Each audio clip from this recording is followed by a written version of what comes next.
নমস্কার বন্ধুরা, চলুন বেরিয়ে আসি সুন্দরবন ইলিশ উৎসব ভ্রমণ সূচি। প্রথম দিনের ভ্রমণ সূচি শুনুন। সোনাখালী গোসবা, হ্যামিল্টন বাংলো, রবীন্দ্রনাথ ঠাকুরের বাংলো, পাখির জঙ্গল, পাখিরালয়। এগুলো হচ্ছে আমাদের প্রথম দিন ভ্রমণ সূচি। প্রথম দিন খাওয়া দাওয়ার মেনু শুনুন। টিফিন সকালবেলা লুচি, আলুর দম, ডিম সিদ্ধ, চা ও মিষ্টি। দুপুরের লাঞ্চ ভাত, ডাল, আলু ভাজা, পুঁই শাক ইলিশ, বেগুন ইলিশ, চাটনি, পাঁপড়, হাজমোলা। সন্ধ্যার টিফিন চিকেন পকোড়া, চা ও কফি। ডিনার, রাতের ডিনার ভাত, মটন কষা ও স্যালাড। এসব খাওয়া দাওয়া করে রাত্রে লঞ্চেই বাস। প্রথম দিন হলো। দ্বিতীয় দিন ভ্রমণ সূচিটা শুনুন। Sajnekhali watch tower, Sudhanyakhali watch tower, Pirkhali, Bonbibi Bharani, Choragazikhali, Sundarkhali, Dobagi watch tower. দ্বিতীয় দিন খাওয়ার মেনুটা শুনুন।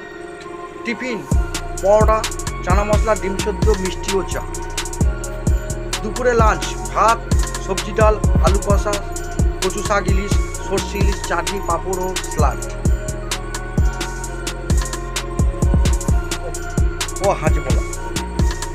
সন্ধ্যার টিফিন চাউমিন, স্যালাড, চা ও কফি। রাতের ডিনার চিকেন কষা, ভাত, ডাল ও স্যালাড। এই হলো আমাদের দ্বিতীয় দিন ভ্রমণ সূচি ও খাওয়ার মেনু। এদিনকেও রাত্রিরে লঞ্চে বাস। তৃতীয় দিন আমাদের ভ্রমণ সূচিটা শুনুন। পঞ্চমুখানি, বঙ্গোপসাগর, মোহনা, ঝড়খালি ওয়াচ টাওয়ার, পার্সেমারি। তৃতীয় দিনের টিফিন সকালে কচুরি, ঘুগনি, ডিম সেদ্ধ, মিষ্টি, চা। লাঞ্চ দুপুরের লাঞ্চ ভাত, ডাল, আলু ভাজা, কাতলা মাছের কালিয়া, পটল চিংড়ি, চাটনি, পাঁপড়, হাজমোলা। এই হচ্ছে আমাদের তৃতীয় দিনের ভ্রমণ সূচি ও খাওয়ার মেনু। খাওয়া দাওয়া করে বোটে ঘুরে ওই দিনকে ভ্রমণ আমাদের শেষ। টোটাল মিলিয়ে ভ্রমণ হলো আমাদের 2 রাত্রি 3 দিনের ভ্রমণ। 2 রাত্রি 3 দিনের সুন্দরবন ভ্রমণ।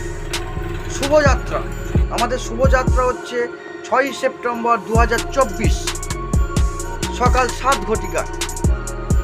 মাথা পিছু 3200 টাকা। ফোন নাম্বার যোগাযোগ। আপনারা যদি কেউ আমাদের এই ট্যুরে যেতে চান, যেতে ইচ্ছুক, সুন্দরবন ট্যুরে যাওয়ার জন্য ইচ্ছুক, যারা ভালোবাসেন সুন্দরবন ভ্রমণ করতে, যদি আমাদের সঙ্গে সুন্দরবন ট্যুরে যেতে চান তাহলে যোগাযোগ করবেন এই নাম্বারে 6289080106। এই নাম্বারে আপনারা ফোন করে যোগাযোগ করবেন, আমরা ট্যুরের ব্যবস্থাটা করে দেবো। আশা করি আমিও থাকবো আপনাদের সাথে। আপনারা যদি যান, সুন্দরবন ট্যুরটা আমিই করছি। আমি আমার আরও বন্ধুবান্ধবকে নিয়ে ফ্যামিলি ট্যুর করছি। যদি যাওয়ার ইচ্ছা হয় ফোন করবেন, যোগাযোগ করবেন, অবশ্যই আপনারা যাবেন। নমস্কার, ধন্যবাদ।